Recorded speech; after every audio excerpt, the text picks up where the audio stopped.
Hello बच्चों, चलिए दिए गए प्रश्न को समझते हैं। एफ एक्स बराबर एक्स की घात 3 माइनस 13x का वर्ग प्लस 52x माइनस 60 के शून्यक ज्ञात कीजिए यदि यह दिया गया है कि इसके दो शून्यकों का गुणनफल 10 है। तो चलिए सबसे पहले हम देखेंगे कि यह एक त्रिघात बहुपद है। तो हम मुख्य अवधारणा की बात करते हैं। मुख्य अवधारणा के अनुसार त्रिघात बहुपद का मानक रूप होता है पी एक्स बराबर ax की घात 3 प्लस bx का वर्ग प्लस cx प्लस d के यदि शून्यक अल्फा बीटा गामा हो, अल्फा बीटा तथा गामा है, तो शून्यकों तथा त्रिघात बहुपद के गुणांकों मतलब x के गुणांकों के मध्य संबंध होता है शून्यकों का योगफल अर्थात alpha plus beta plus gamma होता है माइनस बी बटे ए। शून्यकों का गुणनफल अर्थात अल्फा बीटा गामा का मान होता है माइनस डी बटे ए के बराबर। चलिए दिए गए प्रश्न के त्रिघात बहुपद की बात करते हैं। हमें दिया गया है एफ एक्स बराबर एक्स की घात 3 माइनस 13x का वर्ग प्लस 52x माइनस 60।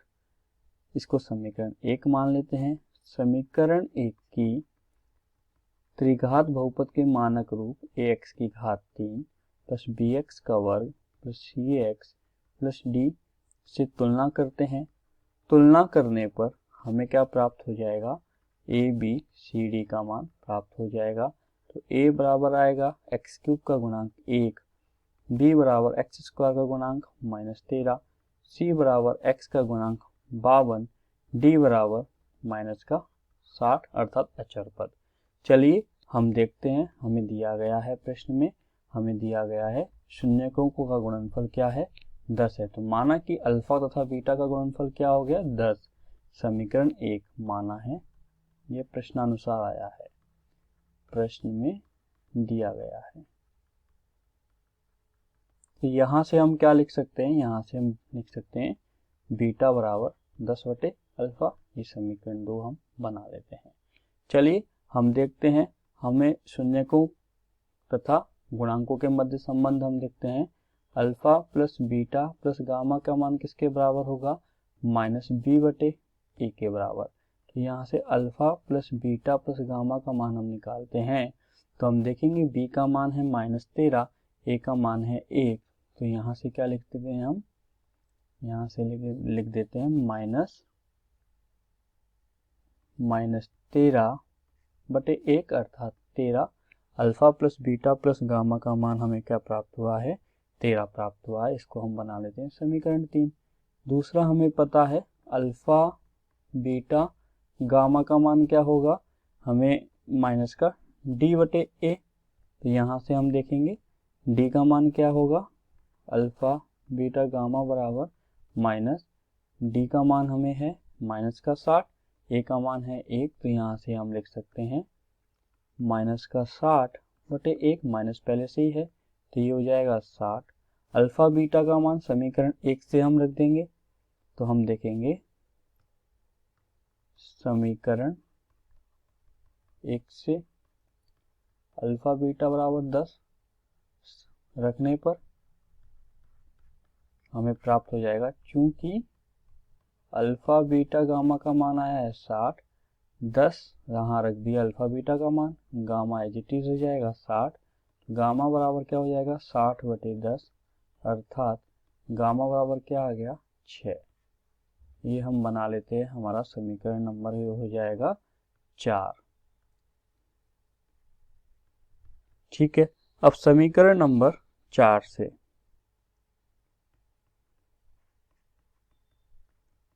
से गामा बराबर 6 समीकरण हमारा कौन सा हो जाएगा, alpha plus beta plus gamma बराबर 13 वाला समीकरण 3।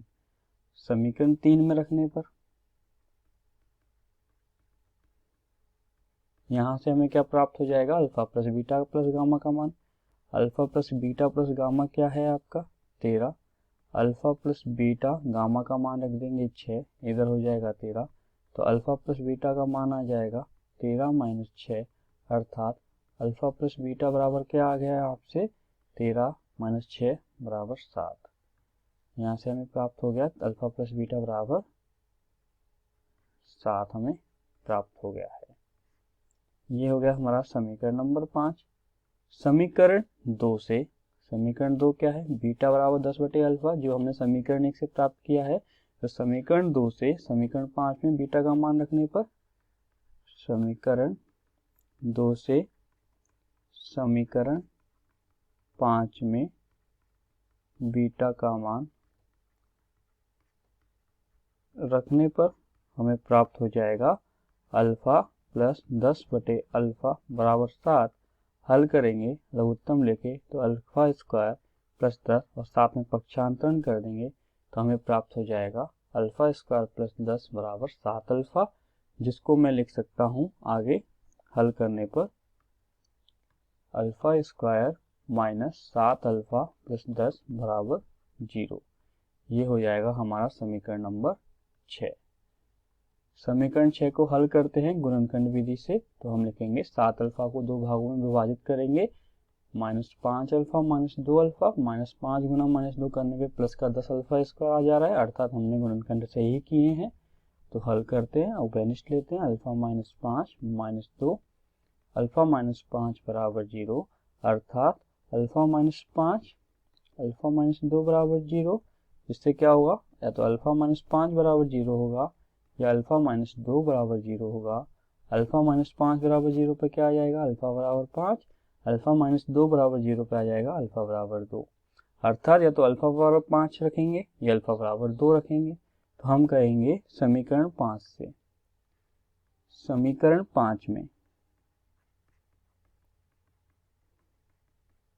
समीकरण 5 में क्या करेंगे, अल्फा बराबर 5 रखने पर, समीकरण 5 क्या है, अल्फा प्लस बीटा बराबर 7 है, तो अल्फा बराबर 5 रख रहे हैं, तो अल्फा बराबर 5 रखने पे क्या आएगा, 5 प्लस बीटा बराबर 7, तो बीटा बराबर क्या आ गया 2। इसी प्रकार अल्फा बराबर 2 रखेंगे तो 2 प्लस बीटा बराबर 7, तो बीटा बराबर क्या आ गया 7 माइनस 2 अर्थात 5। तो यहाँ हमें क्या प्राप्त हुआ है, अल्फा बराबर 5 पर बीटा बराबर 2 प्राप्त हुआ है, या अल्फा बराबर 2 पर बीटा बराबर 5 होगा, अर्थात अल्फा बराबर 5 बीटा बराबर 2, गामा का मान आया था 6, या फिर अल्फा बराबर 2 होगा, बीटा बराबर 5 होगा, गामा का मान होगा 6। या तो हमारे दिए गए त्रिघात बहुपद के शून्य क्या हो जाएंगे, 5 2 6 होंगे या 2 5 6 होंगे। तो हम लिख सकते हैं अतः प्रश्न में